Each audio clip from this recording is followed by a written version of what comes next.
Audio Jungle। Hello दोस्तों, नमस्कार। आज हम दैनिक विज्ञान पढ़ने वाले हैं और पिछले वीडियो में मैंने दोस्तों कार्बोहाइड्रेट और विटामिन के बारे में बता दिया है। अगर आपने वो वीडियो नहीं देखी, वो क्लास नहीं देखी तो आप देख सकते हैं। मैं उसकी लिंक इस वीडियो के नीचे डिस्क्रिप्शन बॉक्स में दे दूंगा। तो दोस्तों, आज की इस क्लास को शुरू करते हैं और आज हम पढ़ने वाले हैं वसा के बारे में, लिपिड्स के बारे में। अगर दोस्तों आपने चैनल अभी तक सब्सक्राइब नहीं किया है तो चैनल को सब्सक्राइब कर लो, क्योंकि मैं इसी तरह का कंटेंट आप सबके लिए लेकर आता रहता हूं। तो चलिए दोस्तों, शुरू करते हैं आज की इस क्लास को।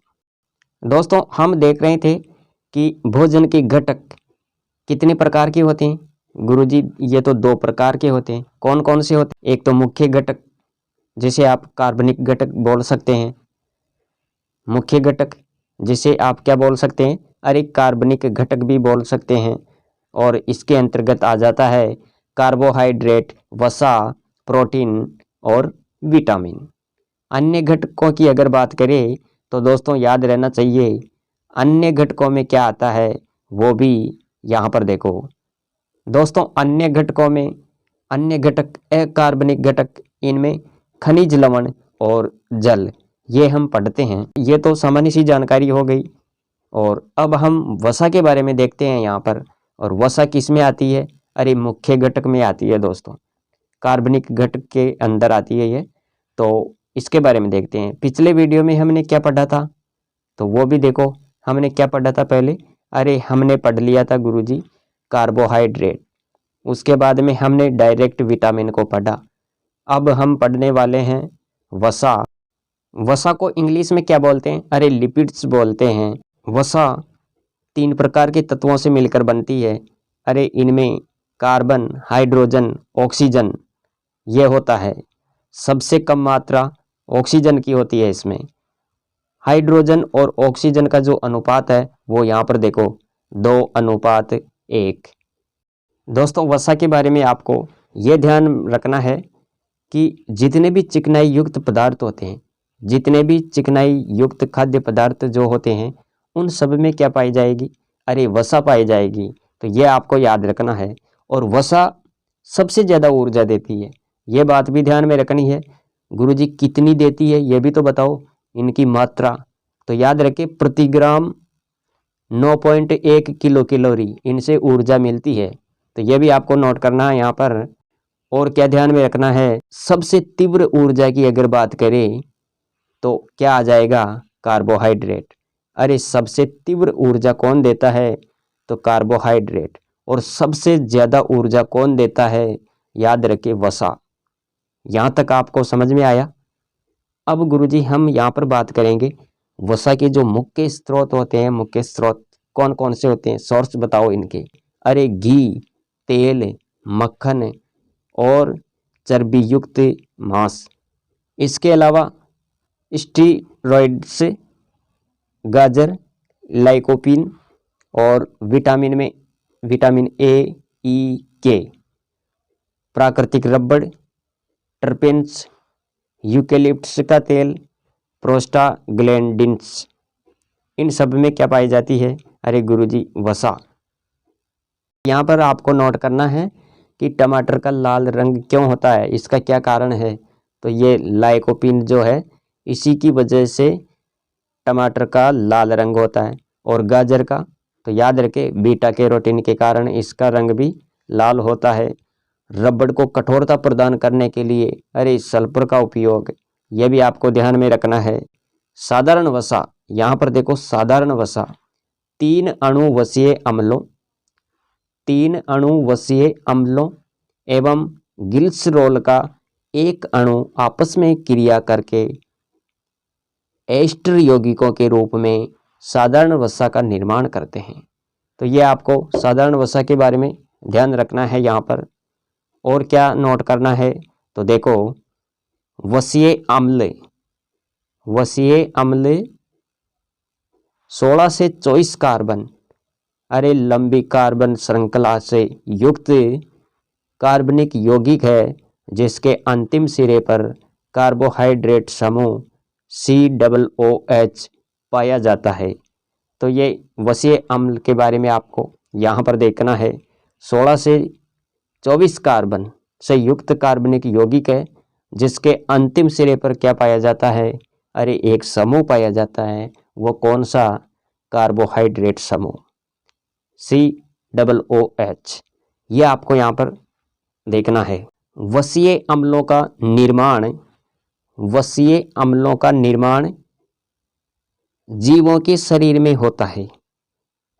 वसीय अम्लों का निर्माण जीवों के शरीर में होता है, लेकिन वसीय अम्ल मनुष्य के शरीर में नहीं बनते। ऐसे वसीय अम्ल आवश्यक वसीय अम्ल कहलाते हैं। तो ये फैक्ट आपको याद रखना है। क्या याद रखना है?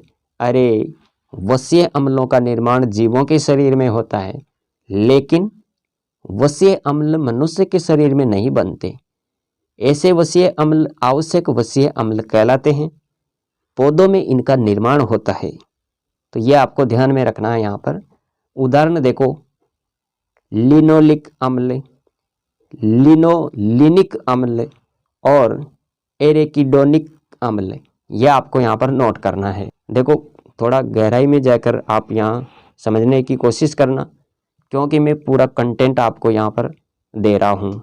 तो बस आप इस क्लास को बड़े ध्यान से देखें, तभी आपकी ये क्लास अच्छे से समझ में आएगी।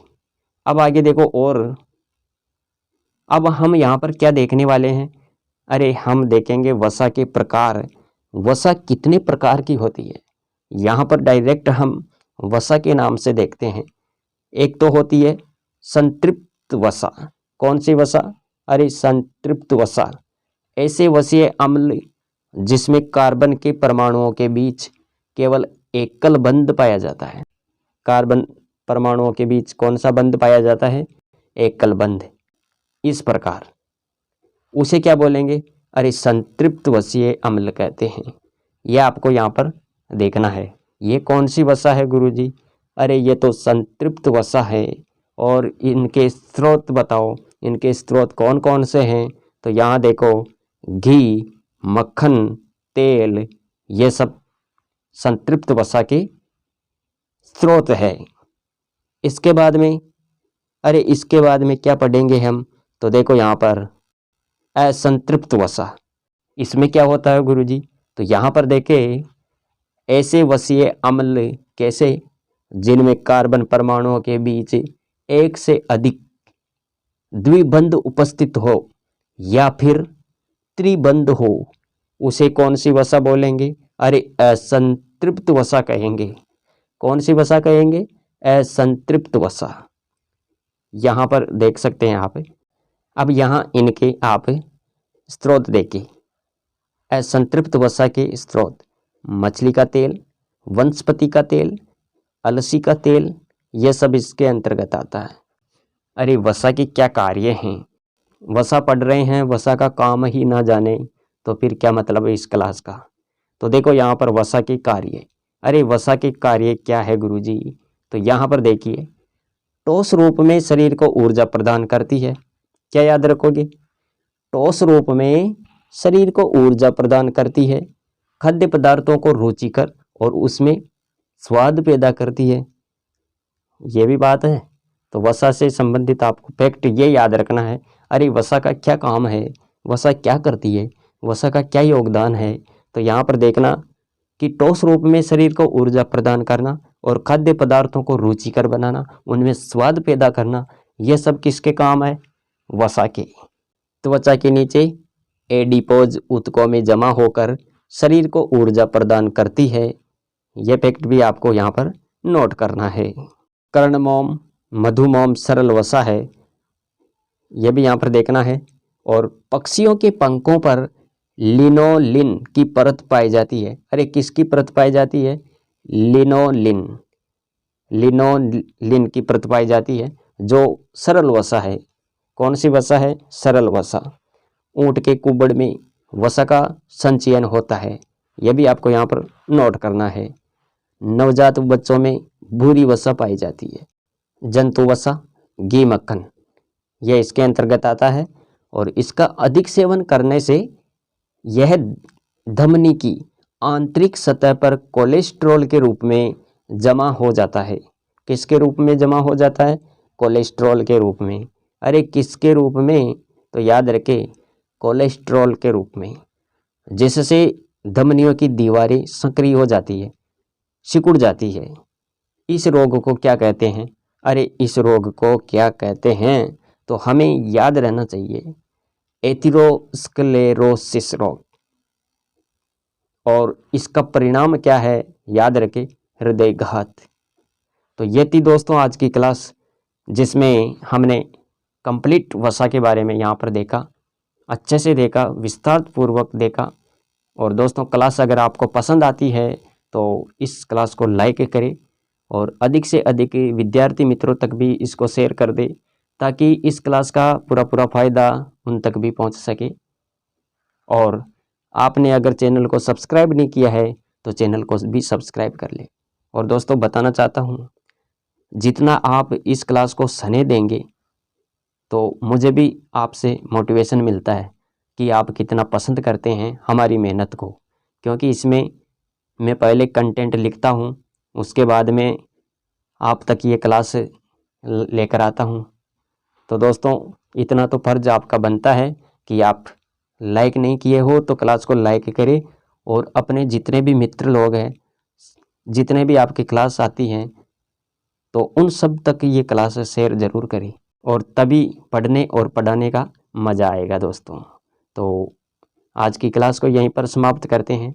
नेक्स्ट वीडियो में हम देखने वाले हैं प्रोटीन के बारे में। उसके बाद में हम भोजन के घटक में देखेंगे अन्य घटकों के बारे में, अकार्बनिक घटकों के बारे में। तो आज की क्लास को यहीं पर समाप्त करते हैं। मिलेंगे अगली वीडियो में, तब तक Jai Hind, Vande Mataram. Thanks for watching.